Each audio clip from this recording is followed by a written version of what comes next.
The adventurous journey of the runaway oat cake. Once upon a time, in a cozy farmhouse, a farmer's wife was busy in the kitchen, baking 2 fine oat cakes for her husband's dinner.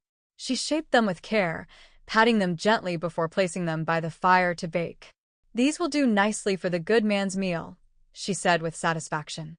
However, the 2 oat cakes had minds of their own. One oat cake, feeling quite determined, whispered to the other, "I have no desire to be eaten. As soon as I'm baked and hard enough, I'll roll away and explore the world." The other oat cake chuckled, "That's foolish. We were made to be eaten. You should be proud that the master will enjoy you with his dinner." But the first oat cake stood firm. "Master or no master, I refuse to be eaten. I'd rather roll off and see what adventures await me." Not long after, the farmer returned home, hungry from a hard day's work. He sat down to his meal, eagerly reaching for the first oat cake, which was happy to fulfill its purpose. After eating it, he stretched his hand toward the second oat cake.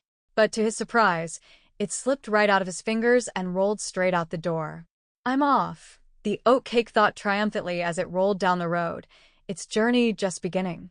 The oat cake rolled and rolled, until it came upon a neat little house with a thatched roof. "This looks like a fine place to rest," it thought, and it rolled boldly through the door. Inside, a tailor and his 2 apprentices were busy sewing, and the tailor's wife was stirring porridge by the fire. When the tailor and his boys saw the oat cake rolling in on its own, they were so startled that they jumped up and hid behind the woman. "For shame," the woman scolded. "Afraid of an oat cake, are you? Catch it, divide it, and I'll give you some milk to go with it." Encouraged by the promise of milk, the tailor and his apprentices dashed after the oat cake. But it was too quick for them, darting under tables and chairs, and soon enough, the porridge boiled over into the fire, filling the room with smoke. The oat cake, seizing the moment, rolled right back out the door. "I'd better keep going," it thought. "This place is too noisy for me." The oat cake continued its journey, soon arriving at a small cottage. "I'll try my luck here," it decided, and rolled inside. At the loom sat a weaver, his wife nearby winding yarn. "What's that rolling across the floor?" asked the weaver, squinting, as his eyesight wasn't very sharp. "It's an oat cake," the wife exclaimed. "Catch it before it escapes." Both the weaver and his wife rushed after the oat cake, but no matter how hard they tried, it always slipped through their fingers.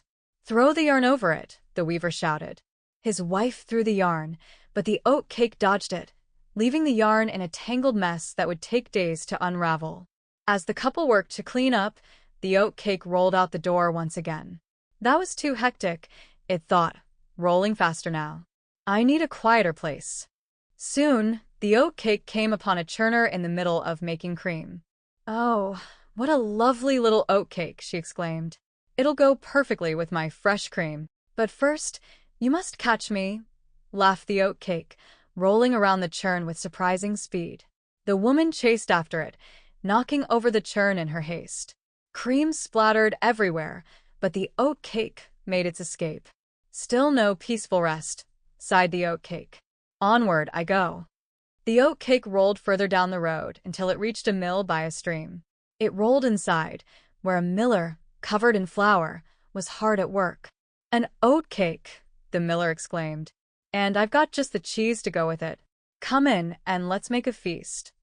Frightened by the miller's eagerness, the oat cake rolled out as fast as it could. The miller, too busy to chase it, shrugged and returned to his work. The oat cake, feeling adventurous, stopped next at a blacksmith's forge. The blacksmith, hammering away at a horseshoe, paused when he saw the oat cake roll in. Just in time," he said with a grin. "An oat cake will go nicely with a drink of ale. Come join me." But the oat cake wasn't interested in being eaten. It rolled quickly down the hill, leaving the blacksmith behind. Furious, the blacksmith hurled his hammer after it, but the oat cake dodged it and hid between 2 rocks until the blacksmith gave up the chase. "Maybe I should have stayed with the farmer," the oat cake muttered, growing tired of its journey. "But I won't be eaten by just anyone." The oat cake continued to roll along, stopping at another house where the good wife was cooking supper and her husband was busy braiding straw. "Look at that," cried the woman. "An oat cake, right at your feet. The husband jumped up to catch it, but tripped over the straw rope, falling flat on the floor. The woman threw her porridge spoon at the oatcake, but it rolled out the door once again, leaving them both in a heap.